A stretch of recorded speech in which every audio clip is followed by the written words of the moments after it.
Hello friends, welcome to day 9 of Chancetober. It is Saturday, and the prompt today from Plague Prompts Inktober is skeleton. We all have them, just like opinions.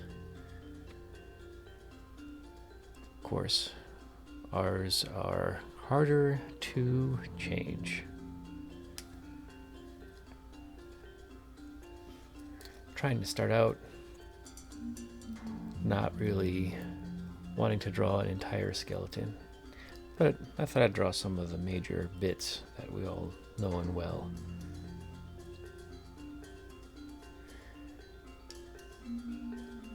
But here we are, just kind of blocking some stuff in. Hope you all have had a good week. It's been busy. There's a lot going on. And I don't have much to say about it. We're entering that soon-to-be stressful time of year, which is winter, as soon as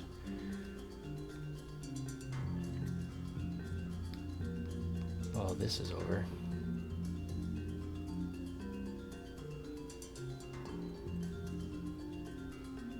But yeah, maybe we can just sit back and enjoy the music and relax.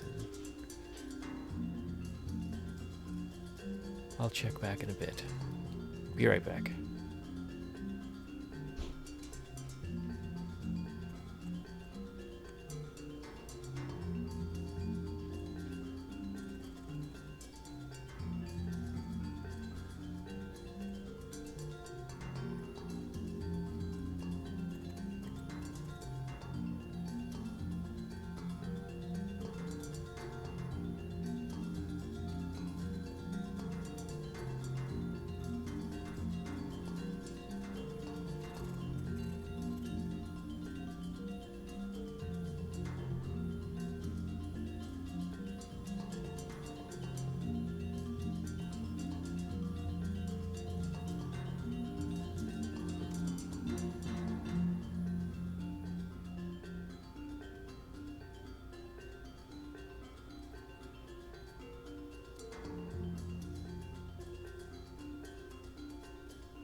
It's amusing to me, I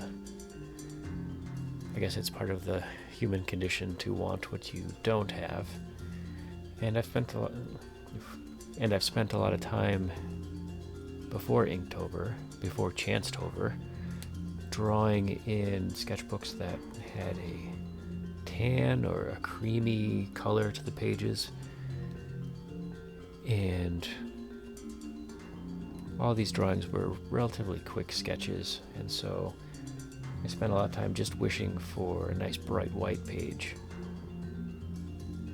And now that I'm drawing on a very vibrant white page, I kind of wish I had maybe an off-white or a creamier color paper to draw on. That way, part of the inking process could be bringing in white paint, gesso, to make some of the highlights pop and make some of the white marker pen pop against the ink that I put down. So,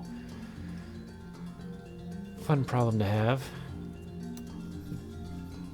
So, interesting fact about the spine here is that the spine has 33 vertebrae, but as we become adults, we wind up with only 26 because bones fuse together as we age.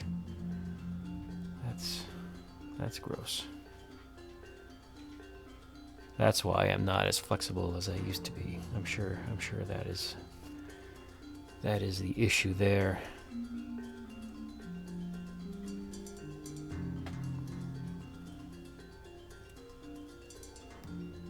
And here's the hand I started drawing.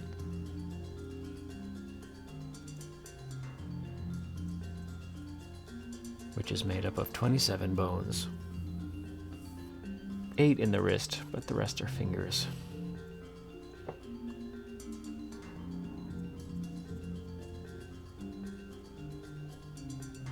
Yeah. Here again, I was using a few different images as reference, but then just kind of went on my own and roughly guessed where every bone went, and didn't pay too much attention to the wrist at all. It's at the corner of the page, so who's gonna ever see that, really?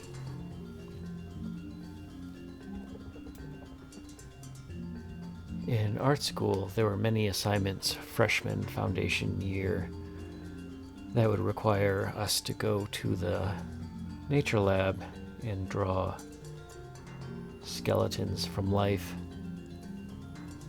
And these skeletons had all been in the collection for years, since the early days of the college. So some of them could have come from nefarious sources, but I always had such trouble drawing them and spent a lot of time trying to get it right, and never really did. But trying and working on proportions and accurate representation. And would show up for the critique the next day, or the next week, whenever the critique was.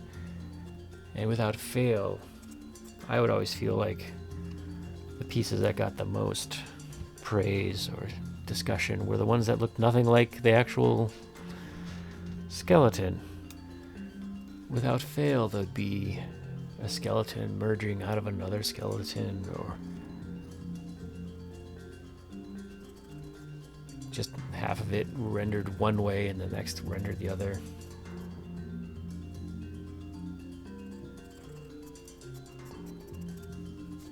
I always had trouble with those assignments. Never quite could grasp what was really being asked. Oh well. So much for art school.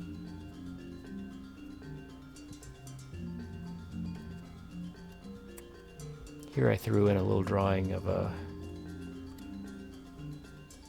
what I remember my daughter's arm being when I saw the x-ray after she broke her arm about a year ago. It was the first week of 3rd grade. And I got the call and showed up to school, and she had an ice pack and a pillow that her arm was in. But yeah, her arm was broken in 2 places. It healed nicely, although looking at her arm, you can notice a slight curvature to it, which you wouldn't notice unless you knew her arm was broken.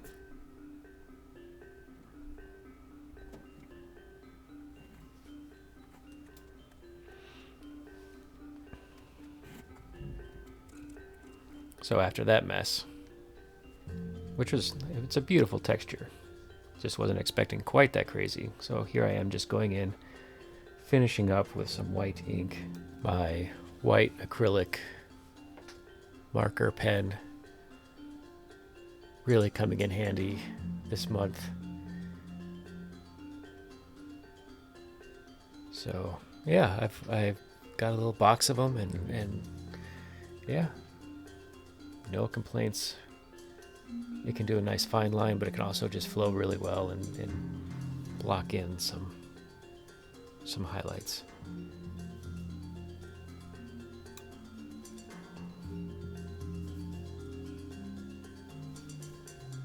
Right here, I remembered that I did this skeleton paper cutout, something that can be animated, for my print exchange that I've talked about before. And I figured I already had a skeleton. I could just tape that to the paper and be done. But here we are. Just blending it in with a little bit of black ink, and we'll call it a day. And I'll leave you with this fun fact, that the average number of skeletons in the human body is always higher than 1. Yep. We'll let that sink in for a second. And the reason why the average number of skeletons in a body is higher than 1 is because there are always pregnant women in the world. So, as long as there are women out there that are pregnant, on average, there's more than 1 skeleton. All right, I'll see you guys later. Goodbye.